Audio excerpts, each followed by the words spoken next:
Now, I know that Game Week 36 has only just started, but if you know me, you know that doesn't stop me making some FPL content.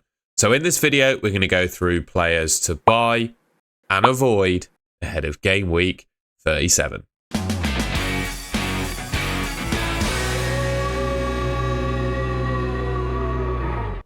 Now, I'm going to start by taking you through some Rob T FPL data. And what we've got here is all of the teams, well, the top 10 in this case, and their projected goals over the next, well, it's 3 game weeks because it's game week 36 to 38. But what I've done is I've taken out game week 36. Obviously, we're on that right now.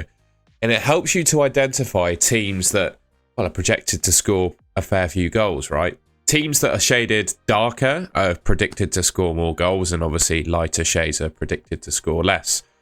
Now, if you didn't know already, Rob T FPL is, well, first of all, a fantastic account to follow on X, Twitter, whatever you want to call it, because what he does is he takes data from gambling companies' betting markets and converts it into a way, or into numbers that are useful for FPL, basically. And the reason I like using this data is because whether you like gambling or not, that's not what we're going to talk about in this video. What you can't deny is that gambling companies spend millions predicting the outcome of football games, right? And why would you not dip into some of that millions spent to try and help yourself with FPL, right? And that's my logic for using this data. Teams of note on here then. Well, definitely Man City. I imagine quite a lot of people already on 2, maybe 3 Man City players.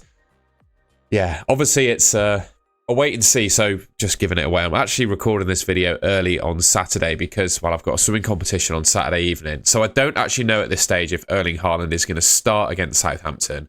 But I think regardless of whether he plays against Southampton or not, the fact he's been cleared as fit by Pep, even if he doesn't start that game, I think his chances of starting against Bournemouth and Fulham are strong.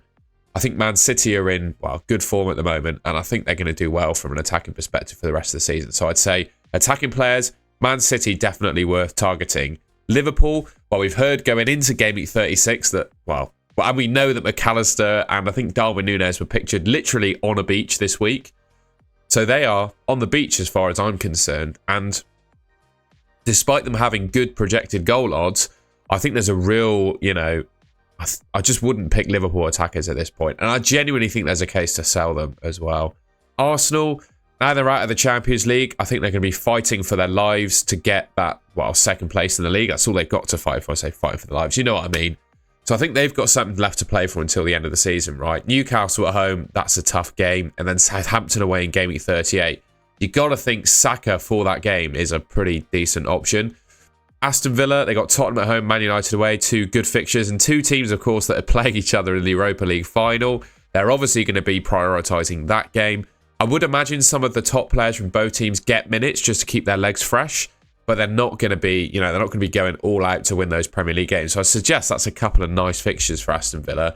With Rashford being injured, that kind of opens the door to Watkins. We obviously know Rodgers is probably the strongest Aston Villa midfielder. They've got Senzio as well, for example.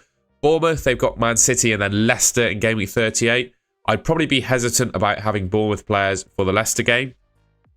But I do think they'll probably be playing for something in game week 38 when they've got Leicester. I quite like the idea of someone like Evan Nilsson, Clive. We all know the pickable Bournemouth players, right? Again, Leicester at home is a good fixture. Maybe even for them defensively, which we'll obviously get onto. Brentford, Wissa and Mbumo with Fulham and Wolves coming up. Newcastle, obviously Isak, they've got Arsenal away. That's a really tough game. And then Everton at home to round off the season. Forest, their projected goals are relatively low just because they're not a team that absolutely blitz games, I don't think. They're a good team, but not one that score lots of goals.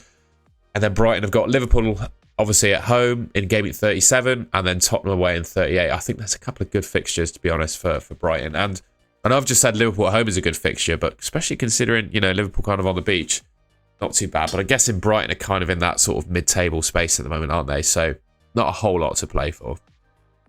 What we've got here then is the other 10 teams. So we're obviously looking at slightly lower rankings here. But there's a couple of teams that still a few teams in here that I think are worth highlighting. Wolves, I still think Cunha is going to be a good option. Crystal Palace and Brentford, I think, is a couple of decent fixtures for him. Albeit, obviously, Crystal Palace are in a good vein of form at the moment, I suggest. And obviously, Crystal Palace themselves are pretty good. Especially, you know, that Liverpool away fixture at the end of the season. I know it's at Anfield, but again, it's going to be the last game of the season for Liverpool. I guess they're going to be lifting the trophy after the game. I don't know what that means for the mentality of Liverpool. You know, like I said, Núñez and McAllister pictured on the beach this week, but they could lift the trophy in that game. So, yeah, interesting one. Interesting one. We'll see how Liverpool play in game week 37 or 36 basically to work that one out. Just thinking if there's any other teams to notice. Well, Everton, of course, have got Southampton in game week 37, so maybe it's more defensively that you'd be interested in Everton. I can't really say I'm massive on Everton attackers. Dwight McNeil's obviously back in the team. He could be pretty decent. Obviously, Njai as well. Yeah, that's probably it for projected goals. In terms of clean sheet odds then, I've got to say, despite some of the odds looking pretty good, I don't know about you, but I don't think there's going to be a massive amount of clean sheets going on. We can look at the odds, don't get me wrong, but yeah, I don't think there's going to be a whole lot of clean sheets to go around. Man City have kept some clean sheets in the Premier League of recent, but I look at Bournemouth and Fulham. And also, the clean sheets that Man City have kept, I've not been all that convinced by their performances defensively, I've got to say.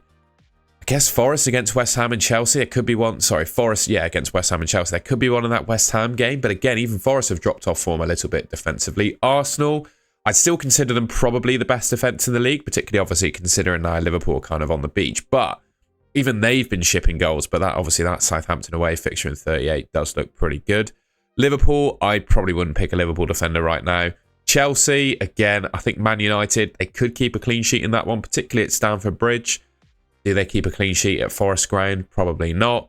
Newcastle, I do like that Everton game in 38, but 37, not so much. Same with Bournemouth, you know, poor fixture 37, good fixture 38. So maybe if you have your Bournemouth defenders, you bench them for the Man City game, but you don't sell them because you probably want to start them against Leicester. I do not mind Aston Villa's clean sheet odds in the two games that they've got. Again, just thinking of the mentality that Tottenham and Man United are going to be playing with. Even though I don't back Villa defensively, I don't think they're all that good. I think fixtures-wise, you know, Tottenham, Man United, both in the Europa League final, prioritising that, could be good games. Don't trust the Brentford defence, and the Fulham defence don't fill me with excitement either. And I think that's a couple of tough games for Fulham, to be honest. Other teams of note, well, I do like Everton defence for game week 37. You know, I think his name's Jake O'Brien, isn't it? The Everton defender that was quite popular last week.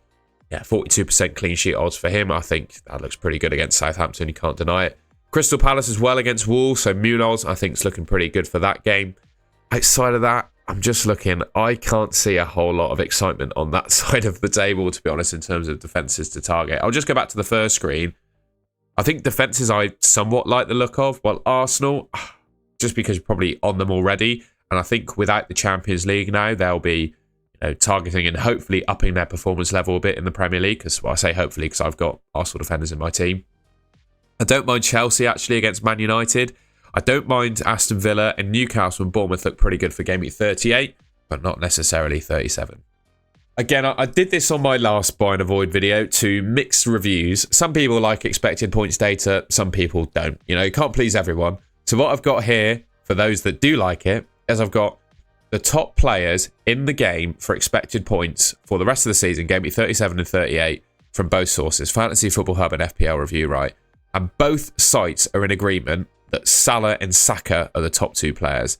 And I gotta say, even though I sold him last week, right, I do think Saka could be a pretty good option in the game. Not so sure about Salah. I think, you know, his expected points data are backed up by the fact, you know, he's set a record for FPL points. All of that data is behind him, and I don't think the algorithms factor in Liverpool being on the beach. So he's up there, but I do actually think it's mental, but I do think there's a case to sell him, which we could talk about in a second.